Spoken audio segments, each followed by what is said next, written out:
64년 만에 아시아 정상을 향해 달려가는 대한민국 대표팀, 그 첫 번째 경기를 하기 전에 이라크 대표팀과의 평가전을 가질 예정입니다. 16강 상대가 될 수도 있는 평가전 상대인 이라크, 과연 어떤 팀인지 간략하게 살펴보도록 하겠습니다. 자, 이라크 대표팀의 피파 랭킹 63위입니다. 가장 최근 순인데요. 피파 랭킹에서도 볼 수 있듯이 마냥 이 팀을 약하게만 볼 것은 아니다. 중동 팀이고 그럼과 동시에 이 아시안컵에서도 2포트에 위치했었던 만큼 이라크 대표팀의 전력은 분명 이 아시아권에서는 굉장히 또 괜찮은 전력이라고 얘기를 할 수가 있겠는데요. 이번 아시안컵에서는 D조에 자리를 했습니다. 일본, 베트남, 인도네시아와 한 조를 차지하고 있고요.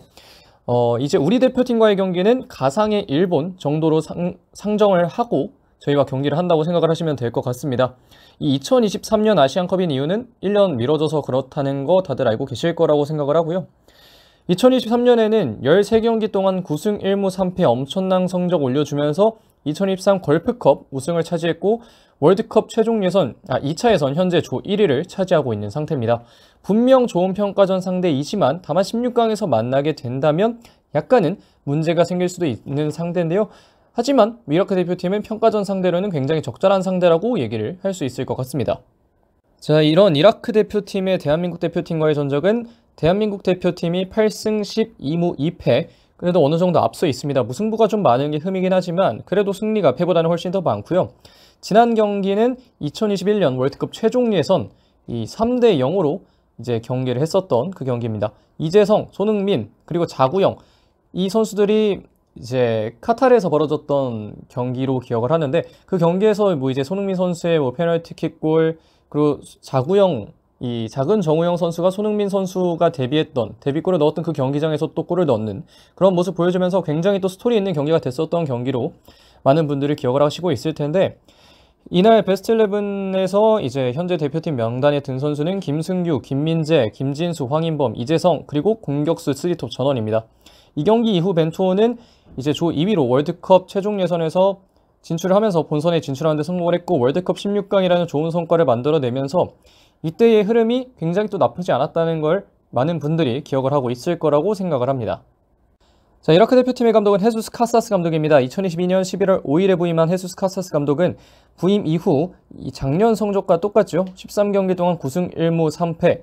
이라크의 새로운 전성시대를 열고 있다라고 해도 과언이 아닐 만큼 좋은 성적을 만들어내고 있습니다. 바르셀로나 그리고 스페인 대표팀에서 코치를 했던 경험이 있고요. 오자마자 걸프컵 우승 2차 예선 조 1위를 차지하면서 헤수스 카사스 감독의 이라크 대표팀은 굉장히 순항하고 있는 상황입니다. 주로 사용하는 포메이션은 4-2-3-1 내지는 4-4인데요. 과연 우리 대표팀의 경기로는 어떤 라인업 펼치고 나올지 바로 다음에 살펴보도록 하겠습니다. 자, 이라크 대표팀의 예상 선발 잘라라산 키퍼, 왼쪽부터 메르차스 도스키, 알리 아드난, 레빈 술락, 후세인 알리, 그리고 중앙에는 아미르 알라마리, 오사마 라시드, 지단 이크발, 공격진은 이브라임 바예시, 바시알 레산, 아이멘 후세인 선수가 나올 것으로 예상이 됩니다. 이 세대 교체를 진행하고 있는 이라크 대표팀이라고 얘기를 할 수가 있겠는데요. 세대 교체가 어느 정도 진행이 됐고 그게 고착화되고 있는 시점에 이라크 대표팀이라고 얘기를 드릴 수 있겠습니다.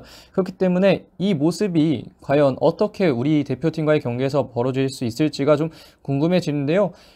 바로 이어서 관전 포인트 한번 살펴보도록 하겠습니다. 자, 첫 번째 관전 포인트는 유럽 리거들입니다. 8개 국가의 선수들이 퍼져 있습니다. 잉글랜드, 독일, 프랑스, 포르투갈 포함해서 스웨덴, 노르웨이, 체코 여러 나라의 또 선수들이 퍼져 있는데요. 지금 보시면 가장 많은 건 역시 북유럽 리거들입니다. 스웨덴에 4명, 노르웨이 1명 이렇게 있으면서 이 북유럽 리그에서도 많은 선수가 뛰고 있는데요. 지금 보시면 위트레트에서 뛰고 있는 지단 이크발, 헤렌베너스 뛰고 있는 후세인 알리 이런 선수들이 굉장히 대표적인 선수들이라고 할 수 있겠고, 지금 이 우측에 보면 이 웃는 선수가 있죠. 이 선수가 이제 슬로바치코에서 뛰고 있는 메르차스 도스키라는 선수인데, 이 슬로바치코에는 대한민국 선수도 있습니다. 이 김승빈 선수가 뛰고 있는데, 이 김승빈 친구 메르차스 도스키가 과연 이 경기에서 어떤 활약 보여줄지도 한번 살펴보시면 재밌을 것 같습니다. 자, 두 번째 관전 포인트는 앞에서도 말씀드렸던 세대 교체 진행 중이라는 겁니다.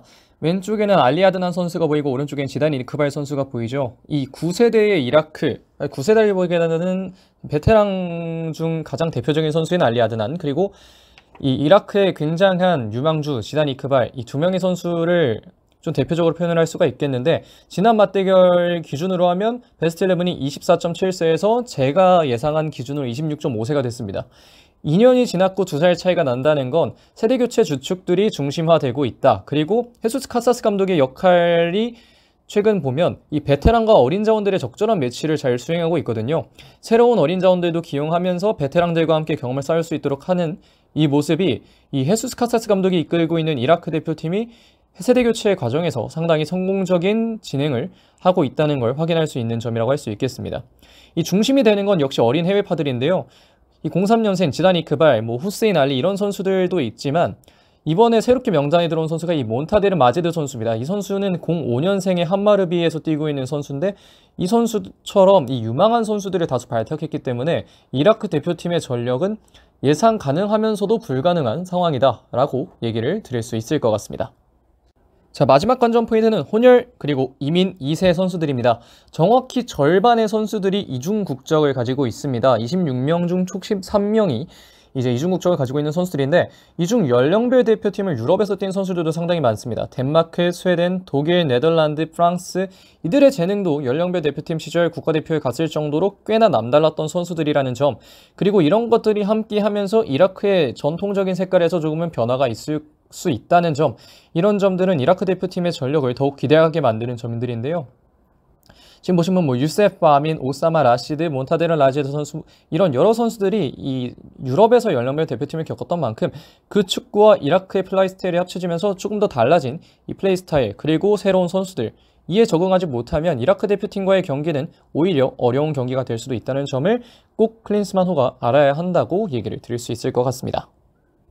자, 여기까지 이라크 대표팀 분석해봤습니다. 16강 상대가 될 수도 있는 평가전 상대이자 김승빈 선수의 팀 동료인 도스키 선수가 뛰고 있는 팀, 그리고 우리와의 상대 전적 무승부가 더 많은 그 정도로 강한 전력을 가지고 있는 그런 팀인 이라크 대표팀은 분명 이 16강에서 만날 수 있다고 하더라도 나쁘지 않은 평가전 상대라고 생각을 하게 됩니다. 과연 이라크 대표팀과의 경기에서 클린스만 호가 좋은 첫 발걸음을 이어나갈 수 있을지 지켜보도록 하겠습니다. 이번 영상 여기까지 하겠습니다. 고맙습니다.